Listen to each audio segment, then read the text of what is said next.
प्यारे बच्चों, amplitude and argument and polar form of a complex number, आप ये दो टॉपिक पे इस वीडियो में वॉच कीजिएगा। जो नए जुड़ते जा रहे हैं वो सब्सक्राइब कर लीजिए और पूरा वीडियो वॉच कीजिए। मैं इस टॉपिक को बेसिक से चलने जा रहा हूँ। सबसे पहले हम लोग सीखेंगे अर्गेंट प्लेन होता क्या है या कॉम्प्लेक्स प्लेन क्या होता है। तो अर्गेंट प्लेन या कॉम्प्लेक्स प्लेन के बारे में आप पहले से भी जानते हो, दूसरे रूप में जानते हैं जिसको आप कोऑर्डिनेट के नाम से जानते हैं। बस यहाँ पे एक्सिस का नाम बदलेगा। वहाँ एक्स एक्सिस और वाई एक्सिस जानते थे और किसी भी क्वाड्रेंट में जो 4 क्वाड्रेंट है उसमें आप पॉइंट को लोकेट करते हैं। सेम प्रोसेस यहाँ भी है, बस नाम चेंज होगा। इसके बाद हम लोग देखेंगे जो लोकेशन ऑफ पॉइंट के जो दो मेथड हैं, कार्टेशियन सिस्टम और पोलर सिस्टम। ये दोनों सिस्टम को कंबाइन करके जो मेरा रिजल्ट आएगा उस रिजल्ट से हम लोग कनेक्ट करेंगे एम्पलीट्यूड को और साथ ही साथ पोलर फॉर्म को। तो चला जाए कॉन्सेप्ट देखते हैं। इस कॉन्सेप्ट में नंबर 1 पे हम आपसे बात करने जा रहे हैं कॉम्प्लेक्स प्लेन, या इसका एक और नाम लिख दिया जाए अर्गेंट प्लेन।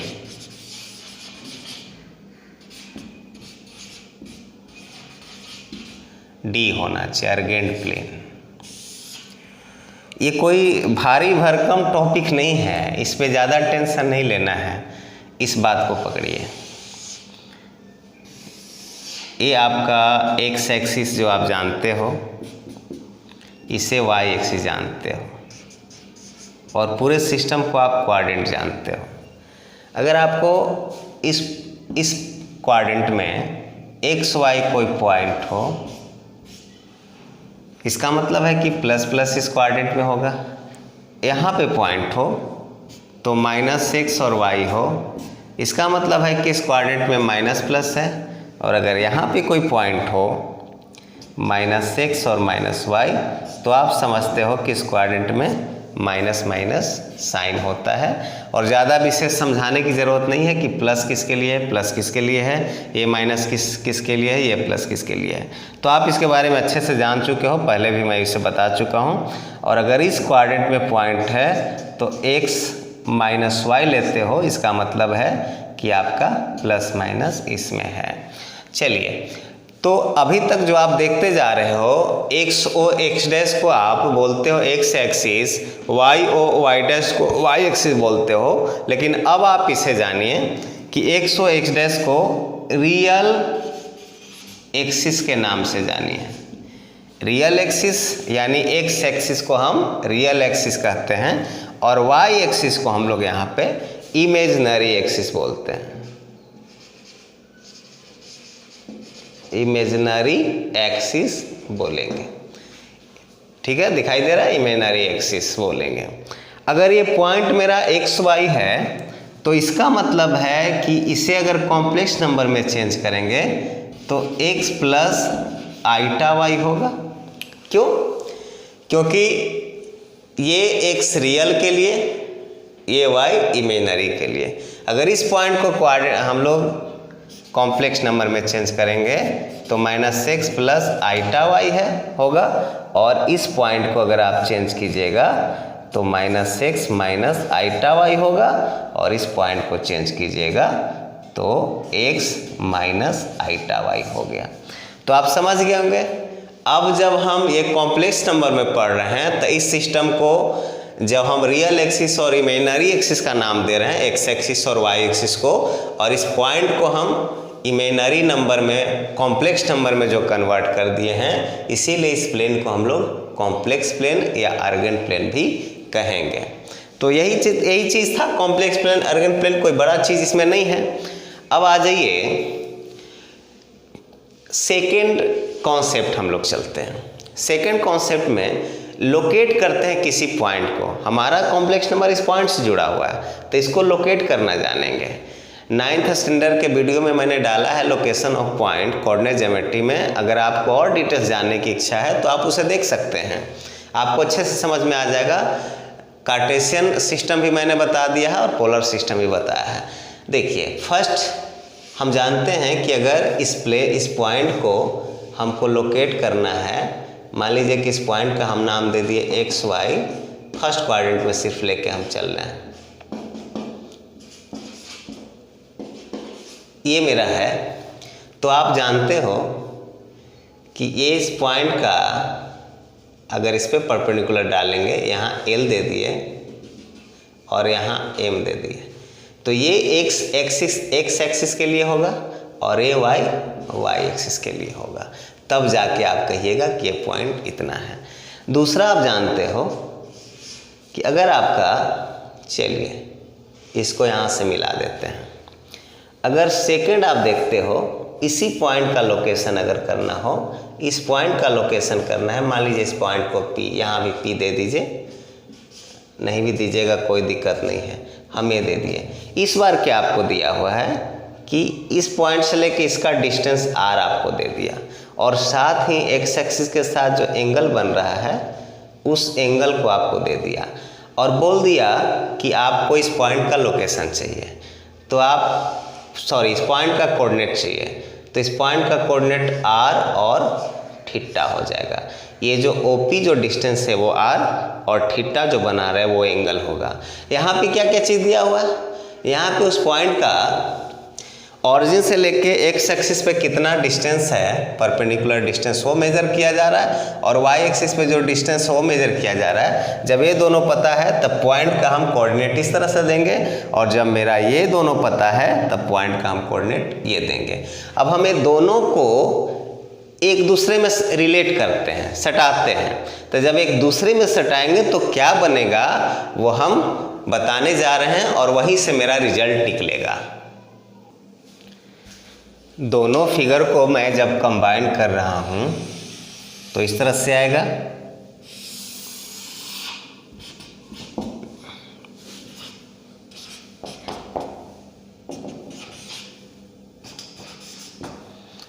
ये मेरा पॉइंट था P, कोऑर्डिनेट दो आया, एक एक्स वाई आया, एक आर थीटा आया। मैंने इसे यहाँ से इसे मिला दिया, परपेंडिकुलर डिस्टेंस है, ये O आपका हो गया, यहाँ R पॉइंट दे दिए। आपका इस पॉइंट का कोऑर्डिनेट 2 आया, एक कोऑर्डिनेट एक्स वाई था और एक नेक्स्ट फिगर में आपको इसी पॉइंट का कोऑर्डिनेट था R थीटा। इसका मतलब है कि ये आपका थीटा मिला, ये आर ओपी डिस्टेंस मिला, इस कोऑर्डिनेट से देखते हैं एक्स और ये वाई मिला। ये सारा सिस्टम हो गया, यानी आपको यहाँ से एक राइट एंगल ट्रायंगल मिलता है और इस राइट एंगल ट्रायंगल में आप ये भी देख रहे हो कि इसे हम x plus iota y complex number के फॉर्म में देखते हैं। तो अगर ये दोनों के कॉम्बिनेशन से जो मेरा फिगर बना है, हम यहाँ से चाहें कि इस राइट एंगल ट्रायंगल में, यानी इन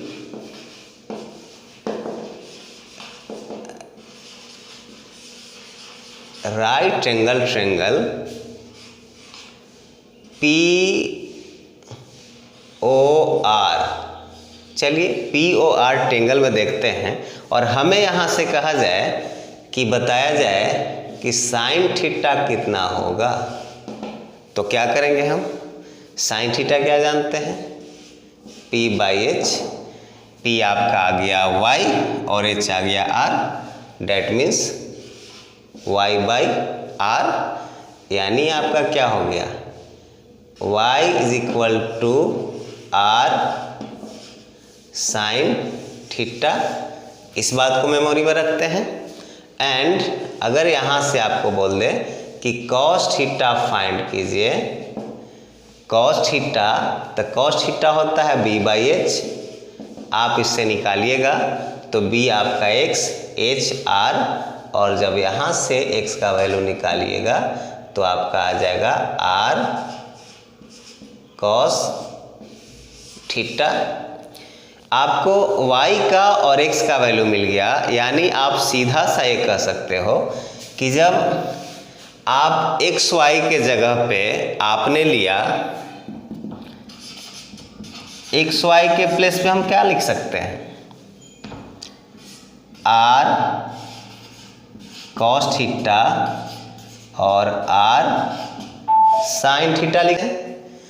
और जब इस एक्स वाई को आप कॉम्प्लेक्स नंबर में x प्लस आइटा वाई लिख सकते हो, तो इस वैल्यू को भी आप कॉम्प्लेक्स नंबर में r cos theta plus iota r sin theta भी लिख सकते हो। And this is called polar form. Polar form या इसी को ट्रिग्नोमेट्रिक फॉर्म भी बोलते हैं। किसका ट्रिग्नोमेट्रिक फॉर्म बोलते हैं? इस कॉम्प्लेक्स नंबर का। अब जितने भी ड्रामा है इसी पे बात करना है।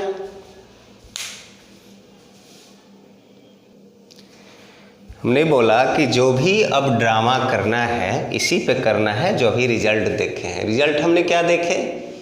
x plus iota y is equal to, अगर हम कॉमन ले ले r को, तो r cos theta plus iota sine theta के फॉर्म में आ जाएगा।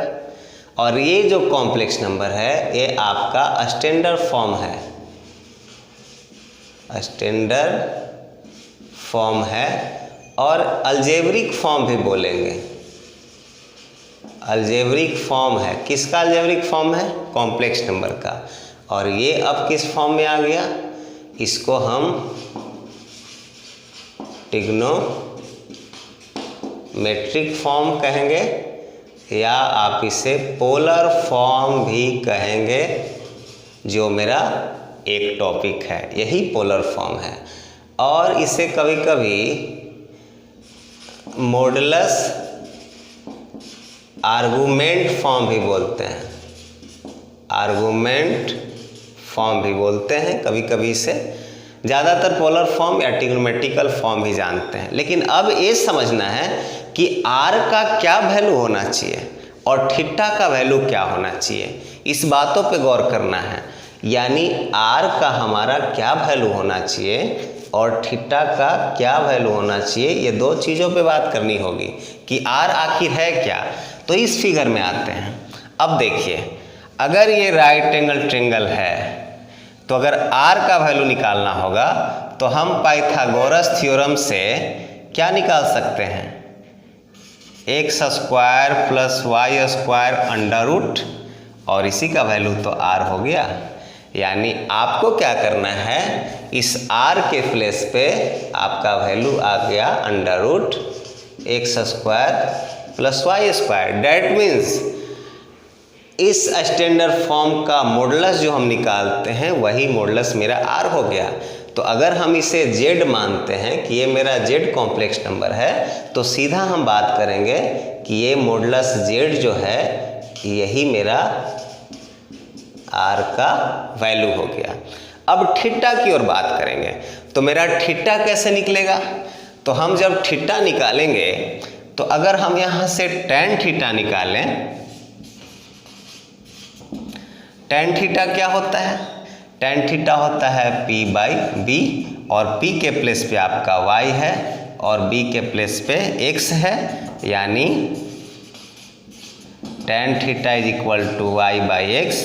That means theta is equal to tan inverse y by x. यहाँ हम मॉडुलस इसलिए देंगे क्योंकि इसका वैल्यू पॉजिटिव होना चाहिए, क्योंकि आपने फर्स्ट क्वाड्रेंट में लिया है तो इसका वैल्यू हम पॉजिटिव होना चाहिए। अगर निगेटिव भी आता है तो मॉडुलस देने का मतलब है कि इसका वैल्यू पॉजिटिव रख दें। ये मेरा थीटा का वैल्यू आ जाएगा। तो हम इस थीटा के जगह पे क्या रखेंगे, यानी आपका थीटा का वैल्यू आ जाना चाहिए tan inverse y by x. मेरा कहना है कि आपको इस स्टैंडर्ड फॉर्म से आपको ये बनाना है, बार बार ये फिगर नहीं बनानी पड़ेगी। आप कहाँ से थीटा लाओगे, क्या लाओगे, वो नहीं, तो यहाँ से लाना होगा। तो आपको जितने भी आर और थीटा का जो वैल्यू निकालना होगा तो एक्स और वाई के टर्म में ही निकालना होगा। देखिए आर का वैल्यू एक्स वाई के टर्म में आया, यानी रियल और कॉम्प्लेक्स पार्ट को हम यहाँ पे स्क्वायर करेंगे यानी मॉडुलस निकाले, और इसी एक्स वाई के टर्म में हम यहाँ पे लाए, तो आपको थीटा का वैल्यू ये आ गया। अब हम इस फॉर्म को कैसे लिखेंगे, क्योंकि हमें आर का भी वैल्यू मिल गया, इसी आर को मोड जेड बोलते हैं, और थीटा का वैल्यू आ गया। तो ये दोनों का हम वैल्यू किस तरह से लिखेंगे वो हम दिखाने जा रहे हैं, यानी आर और थीटा की जगह ये दोनों का वैल्यू पुट करेंगे। आप इसे अब याद रखिएगा, notice that if z is equal to x plus iota y be a complex number, then the polar form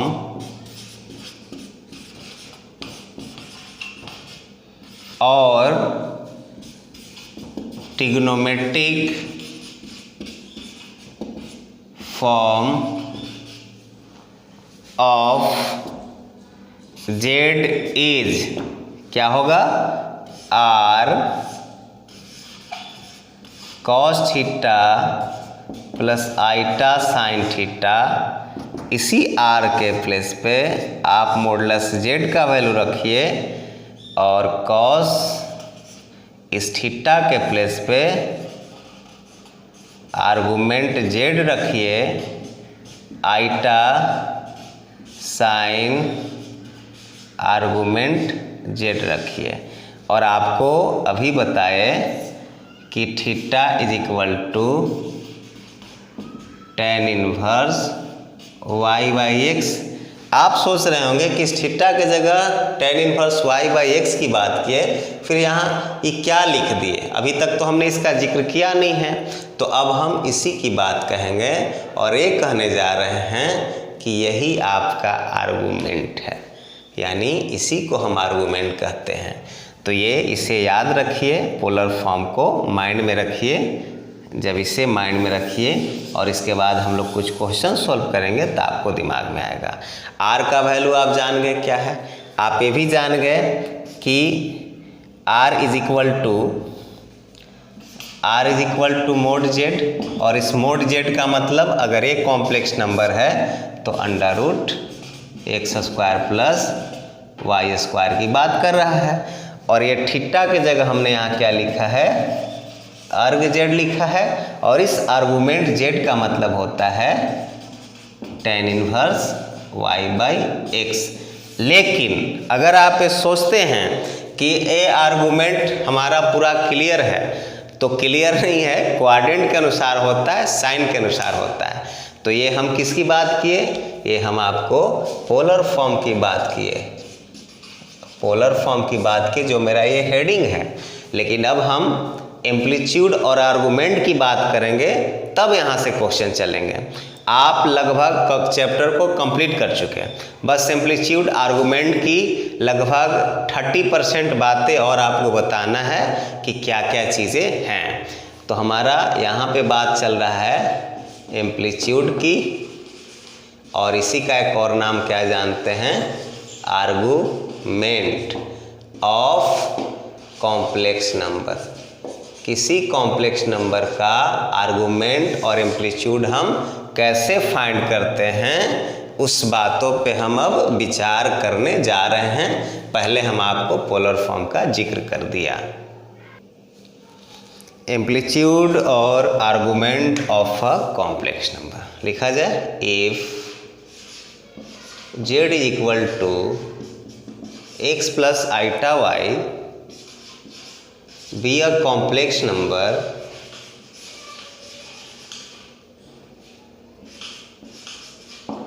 then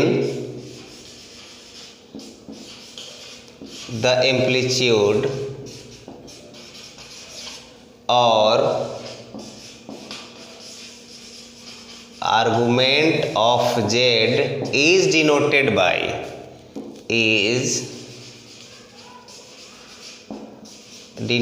bye arg z और एम्प जेड, यानी आर्गुमेंट जेड को आप ऐसे डिनोट कर सकते हो या एम्पलीट्यूड जेड को ऐसे डिनोट कर सकते हो, दोनों एक ही बात है। अकॉर्डिंग टू डिफिनेशन इसका कहता है एम्पलीट्यूड का कि अगर z is equal to x plus iota y है तो इसका आर्गुमेंट z होगा tan inverse mod y by x, या इसको हम एम्पलीट्यूड भी एम्प जेड भी लिख सकते हैं। अब ऐसा नहीं है कि सभी के लिए एक ही केसेज होगा, क्वाड्रेंट के अनुसार भी इसके वैल्यू डिपेंड करेंगे, अलग अलग वेरिएबल्स होगा। आप जितना रेंज में ले सकते हो, अगर आप चाहो तो इसके रेंज आप ले सकते हो 0 से 2 पाई तक ले सकते हो, या इसके रेंज -पाई से लेकर पाई तक लिया जा सकता है। आप जो रेंज में ले सकते हो, कोई ज़रूरी नहीं होता है कि अलग अलग बुक से बनाने पे इसका आंसर सेम भी आए, क्योंकि आपको पता है कि ट्रिग्नोमेट्री सर्कुलर फंक्शंस की बात करता है, तो उसके वैल्यू एक नहीं होते हैं, बहुत सारे वैल्यू होते हैं। हम यहाँ पे आपको सिखा रहे हैं -पाई और पाई के बीच वाला रेंज का। चलिए, हमारा रेंज जो है आर्गुमेंट का -पाई और पाई के बीच में है। थीटा का मतलब आपको क्या बताए हैं, वही ना, थीटा का मतलब आपको आर्गुमेंट ही लिखे थे। चलिए क्वाड्रेंट बनाते हैं। इस पॉइंट को आप अच्छे से ध्यान से याद रखिएगा, और सारे इसी क्वाड्रेंट में हम सभी का वैल्यू बता देंगे। ये आपका क्वाड्रेंट हो गया, जो कॉम्प्लेक्स नंबर में अर्गेंट प्लेन के नाम से जानते हैं। आप ये भी जानते हो कि इसमें प्लस प्लस होता है, इस क्वाड्रेंट में माइनस प्लस है, इस क्वाड्रेंट में माइनस माइनस है, और इस क्वाड्रेंट में प्लस माइनस है। हमारा हम क्या करने जा रहे हैं कि अगर z is equal to complex number x plus iota हो, इस क्वाड्रेंट में ये होगा। इस क्वाड्रेंट में अगर कोई complex number -x plus iota y हो, आप सिंबल से समझ रहे होंगे, और z is equal to -x minus iota y हो, और इसमें z is equal to x minus iota y हो, तो अब आपका यहाँ से आर्गुमेंट z क्या होगा, इसका आर्गुमेंट z क्या होगा, इसका आर्गुमेंट z क्या होगा, और इसका आर्गुमेंट z क्या होगा, आप इसे समझिए। इसका आर्गुमेंट z बस tan inverse y by x, ठीक है। इसमें अगर इस क्वाड्रेंट में है, इस तरह का कॉम्प्लेक्स नंबर है, तो इसका argument pi minus tan inverse y by x. अगर ये कॉम्प्लेक्स नंबर है तो आपको कैसे होगा, फिर यहाँ से चलिए, यहाँ से हम चले इस लाइन में एंटी क्लॉक बाई डायरेक्शन में। अब ये दोनों के लिए क्लॉक बाई डायरेक्शन में चलेंगे, तो इसका हो जाएगा -tan inverse y by x, और इस क्वाड्रेंट में हो जाएगा -pi minus tan inverse y by x. आप ये दोनों में कंपेयर कीजिए और इस दोनों में कंपेयर कीजिए। हम इसको ड्राइंग से भी समझ सकते हैं, फिगर से भी समझ सकते हैं कि ये होता कैसे है। अगर चाहें तो मैं समझा सकता हूँ, लेकिन वीडियो बहुत बड़ा जाएगा। आपके मेमोरी में इस बात को याद रखिएगा कि ये अगर ये कॉम्प्लेक्स नंबर है तो आर्गुमेंट ये होगा, इसी आर्गुमेंट को थीटा बोलेंगे। आप सिंपल से भी कर सकते हो कि मेरा थीटा का वैल्यू ये होगा। आप चाहे तो आप इसको ऐसे भी लिख सकते हो, पाई माइनस थीटा हो सकता है। आप इसको ऐसे भी लिख सकते हो, -पाई माइनस थीटा हो सकता है। और आप इसे ऐसे भी लिख सकते हो, माइनस थीटा भी लिख सकते हो, और थीटा का वैल्यू आपको ऑलरेडी पता है कि यही आपका थीटा है tan इनवर्स y/x। तो डायरेक्टली आप इसे बार बार रिवाइज कीजिए, एक दो बार देखिएगा, आपको अच्छे से समझ में आ जाएगा, ज़्यादा दिमाग नहीं लगाना है। और ये बहुत ही सिंपल कॉन्सेप्ट मैंने आपको दिया है, और इसी चीज़ पे हम एम्पलीट्यूड फाइंड करेंगे।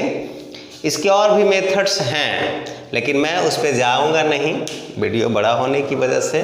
जब IIT मेंस की मैं जब वीडियो बनाऊंगा उस समय आपको मैं इसको और डिटेल जाऊंगा। अभी 11th स्टैंडर्ड में इसी को माइंड में रखना है। चलिए कुछ क्वेश्चंस पे आते हैं। हमें कुछ क्वेश्चन का मॉडुलस निकालना है, आर्गुमेंट निकालना है, पोलर फॉर्म निकालना है। हमने यहाँ पे 5 क्वेश्चन दिया है जो कॉम्प्लेक्स नंबर के फॉर्म में है।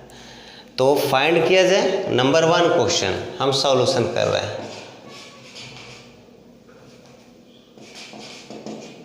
फर्स्ट क्वेश्चन को सबसे पहले z मान लीजिए, z is equal to -√3 minus iota. मुझे ख्याल है कि आप लोग अभी स्टार्टिंग पीरियड में हैं, इसलिए मैं स्टेप नहीं खाऊंगा, अच्छे से समझाते हुए चलूँगा। पहले इसका मॉडुलस निकालेंगे। तो आपको पता है कि ये किस फॉर्म में है, x प्लस आइटा y के फॉर्म में है। आपको अभी पता है कि अगर हम x के जगह लें तो -√3 लेंगे और y के प्लेस पे -1 लेंगे, आइटा हम नहीं लेंगे। ठीक है, आप मॉडुलस निकालिएगा। तो मोड z का क्या जानते हो, x² प्लस y², डायरेक्टली इसमें पुट कर दीजिए। आप चाहिए तो ये भी लिखने की ज़रूरत नहीं थी, आप डायरेक्ट भी लिख सकते हैं। इसका सॉल्यूशन कीजिएगा तो 2 आ जाएगा। 3 + 1 4, 4 का रूट 2, ये आपका मॉडुलस आंसर आ गया, यानी मोड z आपको मिल गया। अब बात कर रहे हैं आर्गुमेंट फाइंड करेंगे। नंबर 2 आपको मिला हुआ है z is equal to -√3 minus iota. आपको ये पता है कि complex number -x minus y के फॉर्म में है, यानी माइनस माइनस है। तो किस क्वाड्रेंट में लाइज करेगा, थर्ड क्वाड्रेंट में है, लाइज करेगा। तो थर्ड क्वाड्रेंट में लाइज करेगा तो इसका आर्गुमेंट क्या होगा, आर्गुमेंट z क्या होगा थर्ड क्वाड्रेंट का, -pi minus tan inverse y/x, जैसा कि अभी आपको बताया। थर्ड क्वाड्रेंट यानी जो क्वाड्रेंट आएगा उसके अनुसार हम फाइंड करेंगे। अब आप इसमें वैल्यू रखिए, -pi minus tan inverse y आपका -1, x आपका -√3। आप इसे सोल्व कीजिएगा। तो जब आप इसे सोल्व कीजिएगा तो आपका रिजल्ट आएगा -पाई माइनस tan इनवर्स। इसको जब सोल्व कीजिएगा, मॉडुलस हटाइएगा, तब 1/√3 आ जाएगा।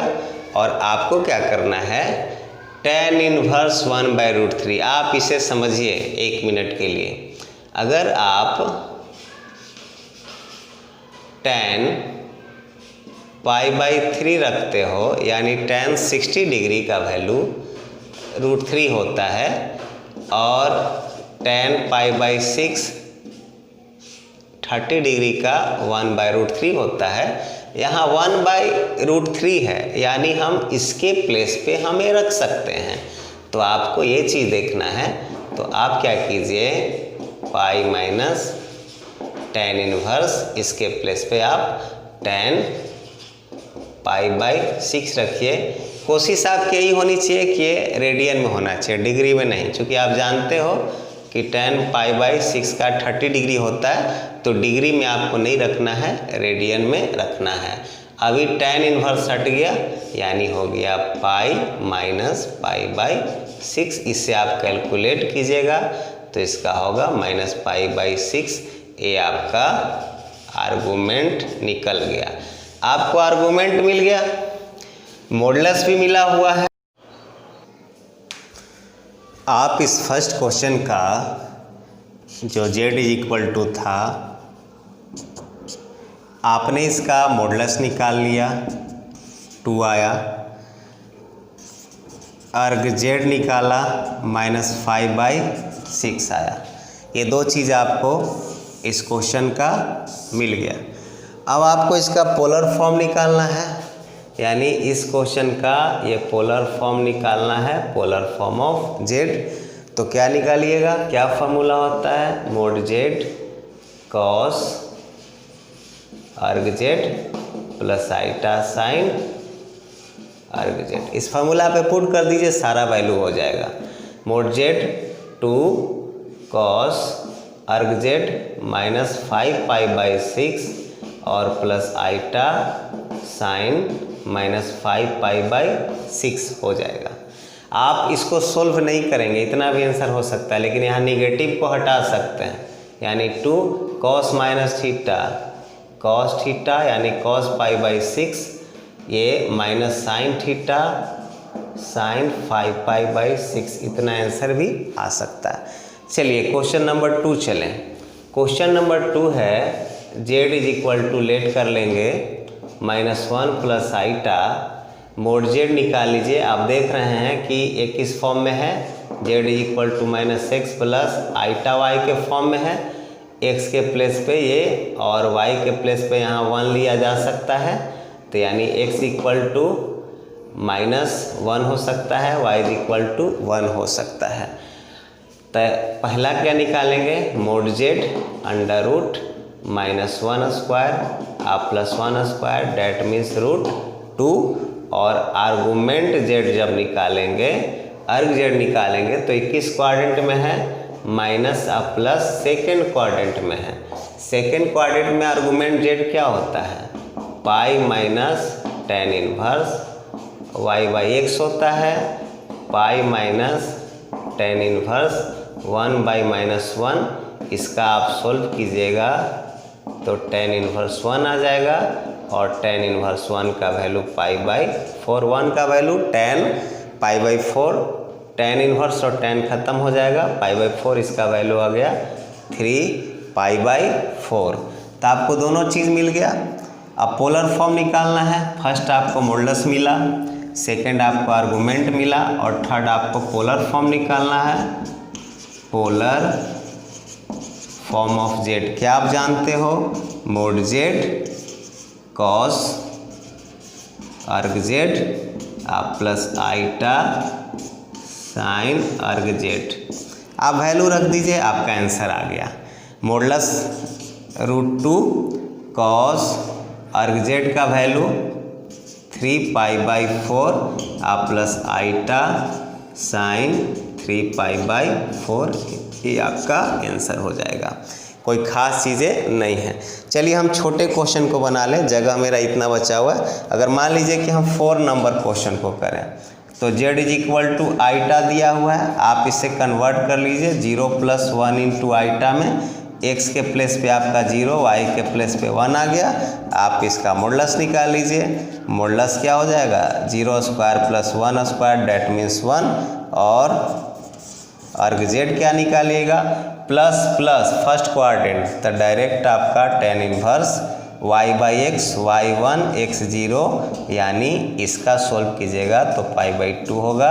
इनफाइनाइट का वैल्यू tan के फॉर्म में 90 डिग्री का होता है। आप फिर जब पोलर फॉर्म आपका इसका निकालिएगा, पोलर फॉर्म ऑफ जेड, तो आपका क्या होगा, मोड जेड 1 कॉस अर्ग जेड π/2 प्लस आइटा साइन अर्ग जेड π/2, ये आपका आंसर हो जाएगा। अगर आप 5 क्वेश्चन को निकालिएगा तो z इज इक्वल टू 2 है दिया हुआ, तो आप इसे चेंज कर लीजिए 2 + 0 आइटा में, यानी z का value x plus iota y आ गया, that means x equal to 2 y is equal to 0, और इस तरह से वैल्यू पुट करके आप इसे निकाल सकते हैं। थर्ड क्वेश्चन की ओर चलें। Third question z is equal to 5 - iota 2 - 3 iota है। सबसे पहले आप इस क्वेश्चन को स्टैंडर्ड फॉर्म में बदलिए, यानी किस फॉर्म में बदलिएगा, x प्लस आइटा y के फॉर्म में बदलिए। इसलिए कैलकुलेट कीजिए, तो z is equal to rationalize करना पड़ेगा 5 minus iota 2 plus 3 iota divided by 2 minus 3 iota plus 3 iota. जब इसे कैलकुलेट कीजिएगा तो डिनोमिनेटर में आएगा 4 minus minus plus iota square 9 या डेट मीन्स 13, और यहाँ कैलकुलेट कीजिएगा आता है 13 प्लस 13 आईटा। आप कैलकुलेट कीजिएगा, इसको मल्टीप्लाई कीजिएगा, सिंपल मल्टीप्लिकेशन है, तो आपको z इज इक्वल टू मिल जाएगा 1 प्लस आईटा, और फिर आराम से इसका पहले मॉडुलस निकालिए 1 square plus 1 square that means √2, और आर्गूमेंट z निकालिए, ये फर्स्ट ये सेकेंड आर्गूमेंट z, चूँकि प्लस प्लस है, इसमें भी प्लस इसमें भी प्लस, तो ये किस क्वाड्रेंट में लगेगा? फर्स्ट क्वाड्रेंट में। तो फर्स्ट क्वाड्रेंट में आर्गूमेंट tan इनवर्स y/x होता है, डेट मीन्स tan इनवर्स कितना हो जाएगा 1/1, डेट मीन्स tan इनवर्स 1, और इसका वैल्यू π/4। तो दोनों वैल्यू आपको मिल गया, आपको मिल गया मोड z का भी वैल्यू मिल गया √2, और अर्ग z भी मिल गया π/4। अब आपको पोलर फॉर्म निकालना है, पोलर फॉर्म ऑफ z क्या जानते हैं आप? मोड z कॉस अर्ग z प्लस आईटा साइन अर्ग z। आप पुट कीजिए मोड z के जगह √2 और कॉस आर्गूमेंट z के जगह π/4 और plus iota sine π/4। This is the polar form. तो क्वेश्चन लास्ट ख़त्म हुआ, और मैं आज इस वीडियो में इतना ही ख़त्म करता हूँ। आज के लेक्चर ख़त्म, और आप YouTube पे इसे देख सकते हैं। तब तक के लिए नमस्कार, थैंक यू।